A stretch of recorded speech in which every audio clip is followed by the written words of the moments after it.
To begin this, let me explain that I'm an avid One Piece fan. I've watched the anime through at least 3 times over the years in full, and I started reading the manga in the Elbaf arc the last few months. Never actually read the full source material before any of that to this day, so I'm interested to see the differences in the little details Oda could add that the anime might have missed and or vice versa. Chapter 1. I love the cover art page here. Luffy's little boat looks way better here than I remember it being in the anime. I wonder if it'll look that ridiculous in the actual series when he sets out. But his waves almost look like the classic ribbon exercises I used to do for practice. So we start off here in Logtown with the famous execution of Goldie Roger, and the panel overlooking the town square with the platform in the background. I thought Oda was going to be a little more amateurish, even with the settings and fine details back at the beginning here, but this panel of the town square is actually an amazing example of what I was saying in my first video. How you can say what you want about Oda's character designs, but his worlds, buildings, anything to do with setting just looks lived in. You see great details in all the individual windows and the pillars and architecture of the building behind the platform, and even the foreshortening and the mass of people is great. Even everyone's hair, which I still struggle with greatly. In this first chapter, it opens up with Luffy on Shanks' ship trying to prove his stature to his crew, giving himself his signature scar. I don't remember the scene from the original anime, but I think it was on the East Blue Saga movie. But the classic scene in Party's Bar is where we first actually meet Shanks, our protagonist inspiration. I love how Oda does introductory panels like this where he breaks the borders and accentuates the character this way. It's a great way of giving a presence and cool factor to the character he's introducing. Shanks explains that he doesn't want Luffy on his crew because he sinks and can't swim, which I always thought was just because of his devil fruit he eats in this scene, but I guess he just never got the chance to learn after that day. Which is funny because Shanks nicknames him Anchor. You would think Luffy would avoid wearing a shirt that plainly says Anchor on it if he knew this before meeting up with Shanks that day, but then we get to meet Ben Beckman, the first mate on Shanks' crew, and Makino, the owner of the bar. Although we don't get Beckman's name in this scene, I absolutely love how when Luffy's complaining that Shanks isn't bringing him along because he just likes to make fun of Luffy, that Shanks replies by calling him by the nickname Anchor again in that little panel. That little panel might be small, but it's hilarious. And with a slam, we meet our first antagonist of the series with the Mountain Bandits. Their leader bursts into the bar, contrasting the fantastic celebratory time Shanks and his crew were enjoying, with Higuma, the leader, walking up to the bar to accost the poor Makino. I love how dopey this guy looks. Like a horse walks into a bar and the bartender asks, "Why the long face, jackass?" But jokes aside, I've been beginning to notice something more and more in this series that Oda likes to illustrate in his protagonists and antagonists. He illustrates them in different ways. Take Shanks' face versus Higuma's. Not only are these guys' demeanors totally different, as the scene will show in a little bit, but Shanks, the cool, humble spirit in this moment, is contrasted with Higuma, who's short-fused and arrogant. This, I think, is mirrored in how Oda draws his faces. Higuma has these bags Oda drew with a single line for each eye that trails off, and has his cheeks peeled back like he's been faking a smile for God knows how long. Meanwhile, Shanks' face goes from smiles to disappointed with a mess in Makino's bar, to smiling with his crew after the bandits leave covered in alcohol. And of course, Shanks' scar that Blackbeard gives him always looks cool, but let's save that one for much later in the series. Higuma makes a mess of the place, actively trying to goad the red-haired pirates into a fight, and none of them make a move.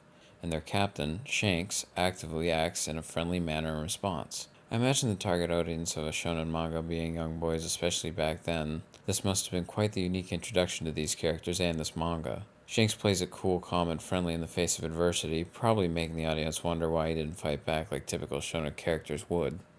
But Luffy freaks out on Shanks for just not doing anything in response. This probably made the audience identify with Luffy, but teaches this crazy cool lesson for masculinity for the future with Shanks, being slow to anger and having complete control over his emotions. This is setting up a general theme of an aspect of maturing, and learning how to control your emotions of anger or vengefulness as you grow older as a man. I was hooked by One Piece originally in the Arlong Park arc later, but nowadays this would probably be a good hook for me. But Shanks, his crew, and Luffy discover that Luffy ate the devil fruit Shanks stole from a government ship prior to arriving at Luffy's home island. Fast forward what seems like a decent amount of time and Luffy's going about his day, returns to Party's bar, and it seems that Shanks and his crew have already shipped off a while ago and Luffy's sitting alone at the bar spending time with Makino. She's probing Luffy, seeing how he feels about the pirates now, and Luffy expresses a sort of disillusionment with what he thought they were, and how they acted with the bandits. Luffy says he thinks they are wimps for not fighting back, and Makino says a cool line, quote, "Maybe it takes more courage not to fight." The bandits come back, Luffy picks a fight, and is of course outmatched until Shanks and his crew step in. This is where Oda really created a defining moment and inspiration that would go on to serve Luffy exponentially through Shanks. Shanks' first mate is about to decimate almost all the bandits, but Luffy up until this point would get upset and try to fight anyone that goes against what he wants or is. But Shanks shows a different perspective of not caring at all what people try to do to him, but instead putting all of his care into when people try to hurt others he cares about. Higuma uses a smoke bomb to escape before Shanks and his crew can get to him with Luffy in tow. He escapes out to sea in a small boat and decides to end Luffy by throwing him into the sea. Luffy's thrown out into the sea, and a giant sea monster right after comes up to munch on long-faced Higuma. But then we get the classic scene of Shanks saving Luffy by sacrificing his arm to pull Luffy out of the way of the sea monster. Somehow, Shanks scares off a sea monster with the meanest glare. More on this interaction much later, but Shanks' sacrifice here solidifies the idea that what makes Shanks such a great character is a theme of sacrifice for others you care about, and in this case, an arm. Fast forward a little bit, and Luffy's saying goodbye to Shanks and his crew as they explain they won't be coming back after the next voyage. And this is where they get the famous scene of Shanks passing on a straw hat to Luffy. Fast forward 10 whole years, and it seems Luffy's setting out on his very own adventure from that same port. He encounters that same sea monster that attacked him 10 years ago.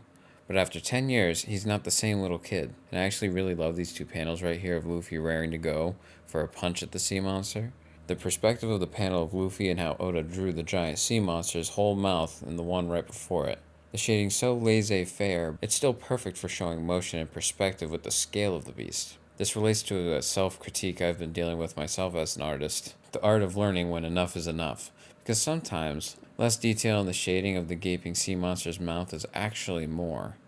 And I think the idea of less can be more or leaving more to the viewer's imagination might be a valid concept to think about for myself. And as I'm writing this, I just got done with that previous paragraph and saw that first double-page spread of the movement of the punch, and my gosh, Oda's always been the GOAT. From the twirl of the giant sea snake to the impact force being shown through the waves, and the over-exaggerated perspective of Luffy's super stretched arm. Reading the manga is definitely going to be way better to me than watching the anime was for the first time. Then Luffy claims he's going to get a crew, and predicts that about 10 men should do. Coincidentally, including Luffy, he now does have 10 members to his crew currently, but assuming he's not including himself, Vivi in the future could be considered an honorary member, or an actual member, or Yamato should have been the 10th. Still upset about that one. But I'm curious if the series will end with the predicted 10 members. 20 years later, and we still don't know. The chapter ends with the famous proclamation from Luffy that he will be the king of the pirates, of course. Now, I'd like to end each chapter with my favorite panel from each chapter and say a little summary, perhaps. I would say my favorite panel from this chapter just has to be the double spread from just a minute ago. I mean, it's really hard to beat. One of my biggest challenges in my own studies is learning how to draw bigger, so it's really cool to see a master at work with the things I struggle with. But not so serious honorable mention panel would have to be the panel of Shanks sticking his dog-like tongue out at Luffy to tease him, or the panel of Shanks calling Luffy anchor at the bar. Aside from all that, this chapter seemed a lot longer than the normal chapter I'm used to. I don't know if that's just because I'm trying to commentate over it, or if it's just because it's the pilot chapter, so to speak. I was hoping to get further along than just the first chapter, but I want to try and keep things manageable for my upload schedule and digestible for the start of this commentary series. But reading the manga as opposed to watching the anime 3 times are very different, I've learned. It makes sense though, through all the work that goes into animation. Of course, the manga's illustrations would be more defined and detailed. But that's all I've got for this video, guys. Keep drawing and keep creating. I'll see you guys in the next video.